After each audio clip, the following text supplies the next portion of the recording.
When people have a near-death experience, they often meet loved ones who have already passed over. They're so happy, but they're all told by their loved ones to go back, that it's not their time.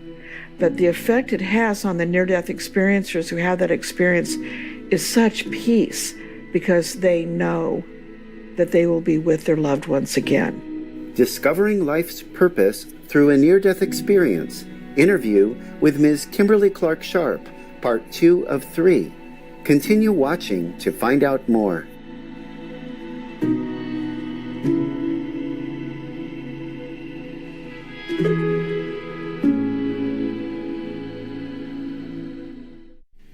Greetings, noble viewers.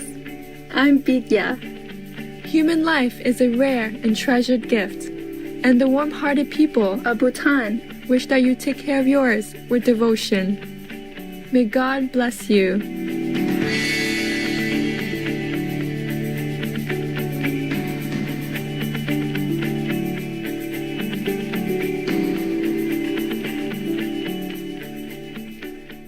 Welcome to part 2 of our 3-part series, Discovering Life's Purpose Through a Near-Death Experience.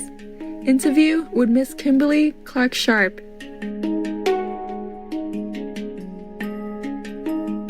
Ms. Sharp is the author of After the Light, The Spiritual Path to Purpose, and the founder of Seattle International Association of Near-Death Studies, the world's oldest and largest support group for near-death experiencers. In the first episode, Ms. Sharp described her 2 near-death experiences. During her NDE, she saw that when she returned to Earth, she would live where mountains meet water.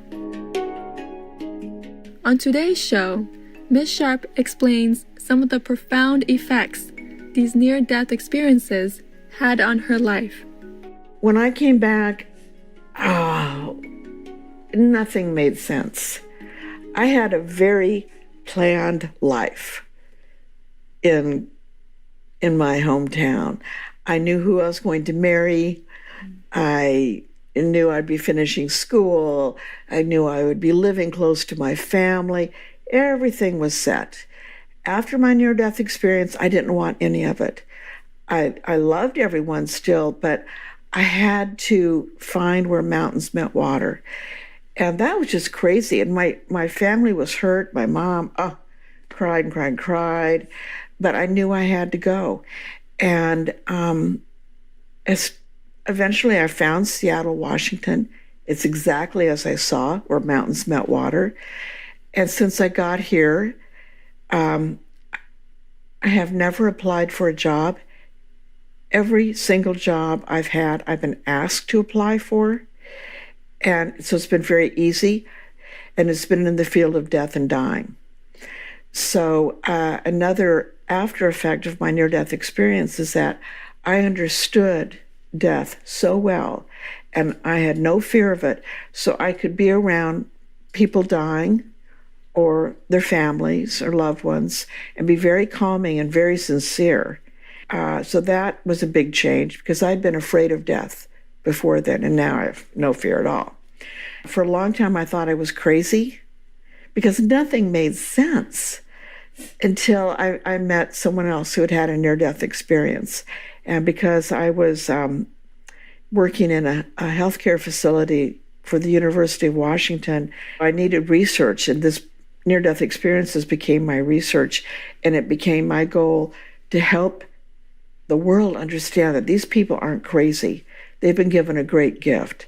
It's not mental illness. But for a long time, I thought I was crazy. It's a terrible feeling. But, at that time, the term near-death experience didn't even exist. Mm-hmm. I hadn't met anyone who'd had this experience, and it just didn't make sense. But it does now.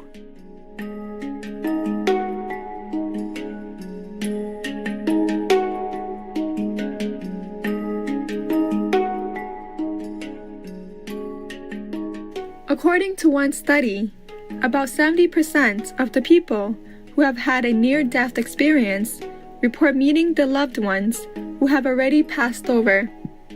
Who do they most frequently encounter? So of the loved ones that people encounter, it does include spouses, parents, grandparents, animals, pets, dogs, cats, horses, birds.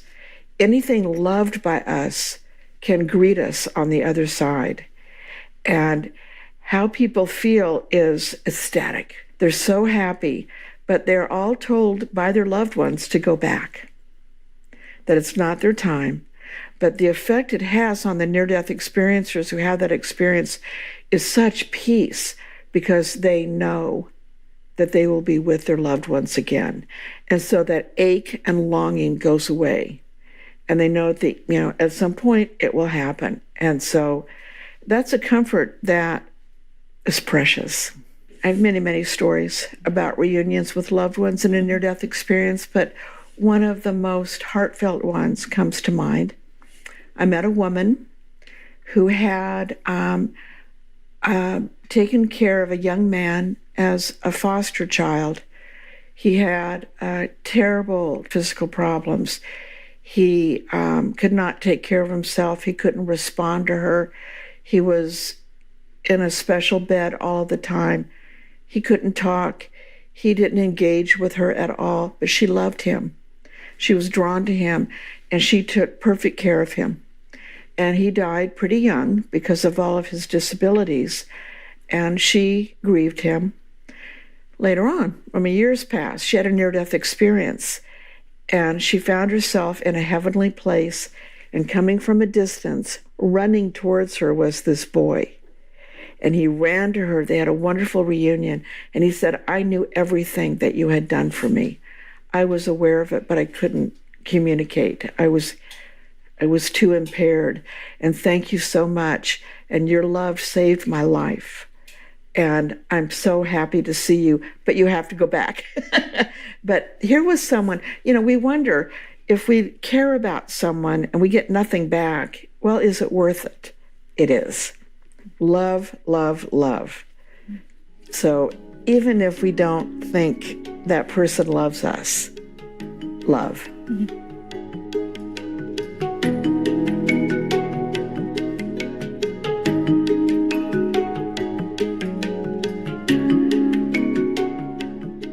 We will take a moment to thank all the doctors, nurses, and hospital staff who lovingly care for us when we are in need. We'll be back after this brief message. Please stay tuned to Supreme Master Television.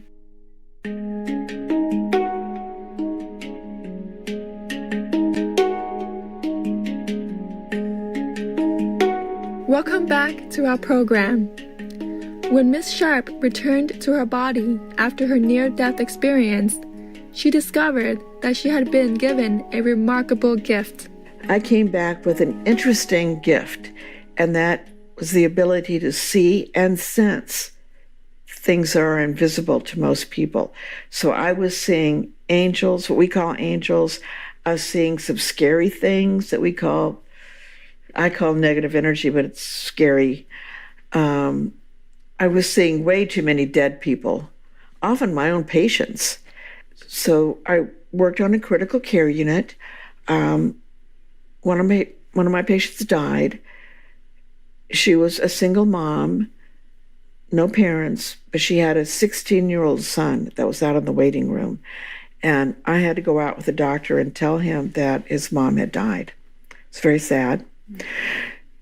He didn't want to see her body, but he wanted to talk to her, and I said, "No problem." So we pulled a curtain around her bed, and then I brought him in and said, "Your mom's head is right here. Whatever you want to tell her now, because I know she can hear you." And then I walked away. The reason I knew she could hear him is that I saw her standing next to him outside of the curtain with her arm around him as he told her how much he loved her and cried. And that was more real to me than anything else. And so that helped me integrate these experiences that were so real. And I could see the outcome. I could see this young boy being comforted in a way that didn't seem human. Well, because it wasn't human. And on and on. So it took time, but that's another reason why I'm dedicated to helping people integrate these experiences, because it's hard.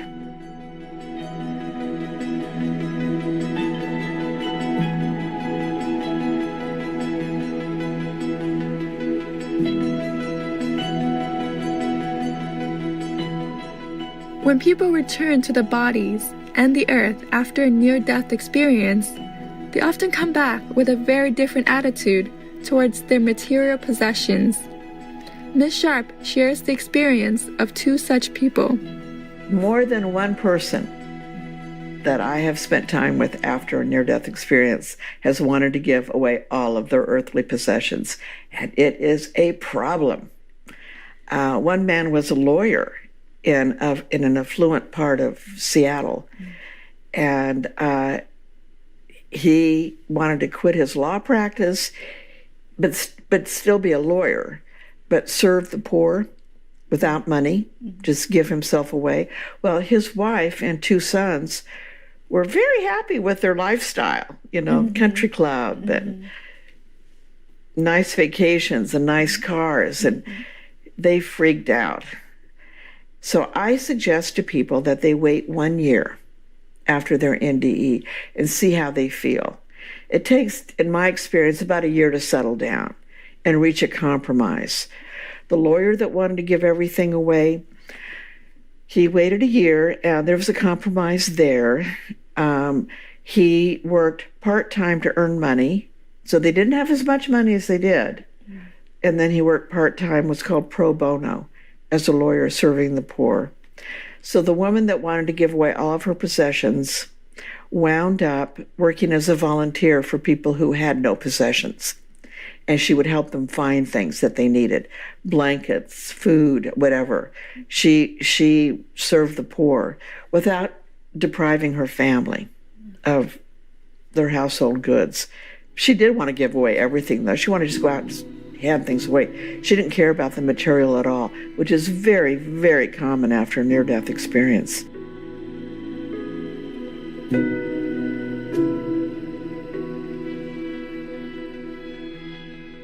We thank Ms. Kimberly Clark Sharp deeply for sharing her own near-death experience, and more so that other people can get comforted. May you be blessed for your inspiring work.